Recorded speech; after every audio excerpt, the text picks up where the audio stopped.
आऊज़ुबिल्लाहि मिनश्शैतानिर्रजीम बिस्मिल्लाहिर्रहमानिर्रहीम। आज 1 साल बाद हम कोरोना के केसेस में बहुत आगे जा चुके हैं। आज सूरत हाल केसेस को लेकर नाकाबिले कंट्रोल होती चली जा रही है। सूरत हाल काबू से बाहर होती चली जा रही है और हमारे लोग, हमारी आवाम, हम और आप, हमारे कानों पे जूं भी नहीं रेंग रही है। कोरोना के केसेस दफ्तरों में, शॉपिंग सेंटर में आप जाएं तो ऐसा लगता है कि कुछ हुआ ही नहीं है। लोग मास्क पहने हुए बिल्कुल भी नहीं है। मसाजिद के अंदर जाइए, वहाँ पर भी शाज़ो नादर लोग मास्क पहने हुए होते हैं। ये इसी सूरत हाल की वजह से आज हम दोबारा वहीं खड़े हुए हैं जहाँ 1 साल पहले खड़े थे। इस सिलसिले में आजकल जो मीडिया दिखा रहा है हमारे पड़ोसी मुल्क इंडिया की सूरत हाल क्या है, वहाँ पर रोज़ाना लाखों की तादाद में लोग कोरोना के केसेस पॉजिटिव आ रहे हैं और हज़ारों की तादाद में लोगों की लाशें फुटपाथ और सड़क और गाड़ियों पर और हॉस्पिटल के अंदर पड़ी हुई हैं। उनकी तदफीन के इंतज़ामात के लिए जगहें मौजूद नहीं हैं। अगर वो शमशान घाट में उनकी अर्थी जलाई जाएगी तो उसके इंतज़ामात के लिए कुछ भी मौजूद नहीं है, वहाँ भी लाइनें लगी हुई हैं। और इसी तरह कब्रिस्तान के अंदर भी जगहें मौजूद नहीं हैं और वहाँ पर भी लाइनें लगी हुई हैं। क्या हम इस बात का इंतज़ार कर रहे हैं कि हमारी सूरत हाल भी इंडिया की, खुदा न खास्ता इंडिया की तरह हो जाए? होश में आइए। अगर खुदा न खास्ता ये वबा फैल गई और फैलती चली जा रही है, मर्दान के केसेस को ले लीजिए, वहाँ पर परसेंटेज क्या हो गई है, पेशावर में परसेंटेज क्या हो गई है, लाहौर और इस्लामाबाद में भी परसेंटेज बढ़ती चली जा रही है, रोज़ाना बढ़ती चली जा रही है और उनको कुछ भी नहीं सूझ रहा है सिवाय शॉपिंग करने के, सिवाय आप रात को निकल जाइए सेरी तक लड़के जो हैं वो क्रिकेट खेल रहे होते हैं सड़कों पर। उनको इस बात का कोई एहसास नहीं है कि कोरोना जो है वो अफेक्ट कर सकता है, बल्कि उसने डेरे जमा लिए हैं। आज अगर हमने एहतियात से काम नहीं लिया, तो खुदा न खास्ता इंडिया वाली सूरत हाल का सामना करने के लिए हमें तैयार होना चाहिए। और अगर हम ये चाहते हैं कि इंडिया की सूरत हाल हमारे साथ ना हो तो हमें एहतियात करनी पड़ेगी। और इस सिलसिले में मैं दाद देता हूँ वज़ीर आला सिंध को। पहले तो उन्होंने रिक्वेस्ट की वफाकी हुकूमत से कि जी इंटरसिटी बसों को बंद किया जाए, लेकिन वफाकी हुकूमत ने उनकी बात नहीं मानी।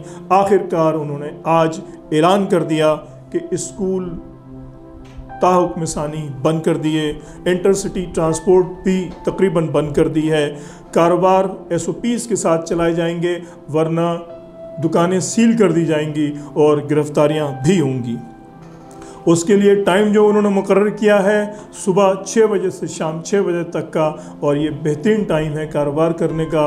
और इंटरनेशनल और डोमेस्टिक फ़्लाइट के ऊपर भी बात के बंद करने पर भी गौर किया जा रहा है। और तकरीबन सूरत हाल ऐसी होती चली जा रही है कि हम मुकम्मल लॉकडाउन की तरफ जा रहे हैं। मुकम्मल लॉकडाउन का मतलब ये होता है कि हम सोशल लॉकडाउन के साथ साथ हम पूरे मुल्क में फाइनेंशियल लॉकडाउन कर देंगे, जिसके नतीजे में जो गरीब अफराद हैं, जो दरमियाने तबके के लोग हैं, वो कहाँ से खाएंगे, रोज़ी कहाँ से कमाएंगे। ये हमारी ज़िम्मेदारी है कि हम आज से ही सख्ती के साथ इस बात पे अमल करें कि जब हम घर से बाहर निकलें तो मास्क हर सूरत में हमें पहना होना चाहिए। हमें मास्क पहनना चाहिए अगर हम मस्जिद जा रहे हैं नमाज के लिए, बल्कि मैं ये कहूँगा आइम्मा मस्जिद की ज़िम्मेदारी बढ़ती चली जा रही है। मसाजिद के अंदर तरावी और जुमे की नमाज़ें हो रही हैं, इज्तिमात हो रहे हैं। नमाज़ों में आम तौर पर रमज़ान में नमाजियों की तादाद में भी इजाफ़ा हो जाता है, और तरावी में और जुमे में तो और भी तादाद लोगों की ज़्यादा होती है, रमज़ान की वजह से और भी ज़्यादा होती है।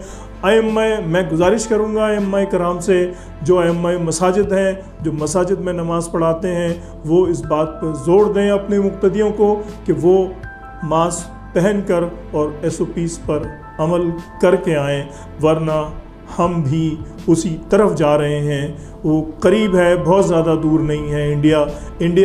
इंडिया की जो सूरत हाल है और हमारे यहाँ जो सूरत हाल है, इंडिया के अंदर जो मेडिकल की जो सूरत हाल है वो वही हमारे यहाँ सूरत हाल है। आवाम की जो मेंटलिटी है वो भी तकरीबन हमसे मिलती जुलती है। उनका कल्चर भी जो है वो हमसे मिलता जुलता है। अगर हमने ध्यान नहीं दिया तो हमारी भी वही सूरत हाल हो जाएगी। एक बात और है कि वफाकी हुकूमत ने फ़ौज को, अवाम उनकी बात नहीं मान रहे थे, अवाम सिविल मैनेजमेंट की किसी बात को भी खातिर में नहीं ला रहे थे। वो मास्क नहीं पहन रहे थे, शॉपिंग सेंटर में, बाज़ारों में, पथारों में, दुकान में और हर जगह वैसा ही रश था, किसी किस्म की कोई पाबंदी नहीं की जा रही थी। तो वफाकी हुकूमत ने फ़ैसला किया कि वो इन तमाम चीज़ों पर अमल दरामद के लिए फ़ौज को इख्तियारात दे, और उसने फ़ौज को तलब कर लिया है। और अब सही मानों में फ़ौज का डंडा आपको SOPs पर अमल करने के लिए तैयार किया जा चुका है। जैसा कि मैंने कहा, लोग बिल्कुल भी एहतियात नहीं कर रहे हैं। अगर इन्होंने एहतियात नहीं की तो नताइज के लिए ज़्यादा दूर नहीं, हमारे पड़ोस में, और मीडिया हमें वक्तन फ़वक्तन दिखाता चला जा रहा है कि रोज़ाना की क्या सूरत हाल है। आज की अपडेट जो हमारे पास आई है वो लाखों में 3-5 लाख के करीब लोग जो हैं वो इंडिया में कोरोना पॉजिटिव आए हैं, और हज़ारों की तादाद में लोग सड़कों और फुटपाथों पर ऑक्सीजन की कमी का शिकार होकर मर रहे हैं। क्या हम चाहते हैं कि हम भी वैसे ही मर जाएं? क्या हमारे लोग भी उसी तरह सड़कों फुटपाथों पर जो है वो दम तोड़ दें? हमारा सिस्टम, मेडिकल सिस्टम, हमारा भी पूरा सिस्टम जो है वो वैसा ही है जैसा कि इंडिया का सिस्टम है। वहाँ भी करप्शन वैसा ही है, हमारे यहाँ भी करप्शन वैसा ही है। वहाँ पर भी जो मेंटलिटी है, अरे होगा यार, देखा जाएगा, कुछ नहीं होता है, हो चुका है, इंडिया में हो चुका है। और आपकी तमाम चीज़ें उसी तरफ जा रही हैं कि बस इंडिया में हो गया तो हमारे पास भी हो जाएगा, कोई मसला नहीं है। इसको सीरियस लें। अगर आपने सीरियस नहीं लिया तो नताइज की ज़िम्मेदारी ना हुकूमत की होगी, नताइज की ज़िम्मेदारी ना वज़ीर आला की होगी, नताइज की ज़िम्मेदारी ना इदारों की होगी, नताइज की ज़िम्मेदारी आपके ऊपर होगी। क्या आप इस बात का इंतज़ार कर रहे हैं लाइनों में लगें और उनकी तदफीन की जाए? अभी भी वक्त है। हमें SOPs पर अमल करना चाहिए। बल्कि मैं हुकूमत वक्त से कहूँगा कि इंटरसिटी ट्रांसपोर्ट, हर बड़े शहर से दूसरे शहर के अंदर ट्रांसपोर्ट पर मुकम्मल पाबंदी लगाई जाए। ट्रांसपोर्ट, चाहे वो बसों के ज़रिए ट्रांसपोर्ट हो, चाहे वो रेल के ज़रिए ट्रांसपोर्ट हो, चाहे वो कार और दूसरे कोस्टर वगैरह के ज़रिए ट्रांसपोर्ट हो, तमाम ट्रांसपोर्ट को एक शहर से दूसरे शहर पर पाबंदी लगाई जाए।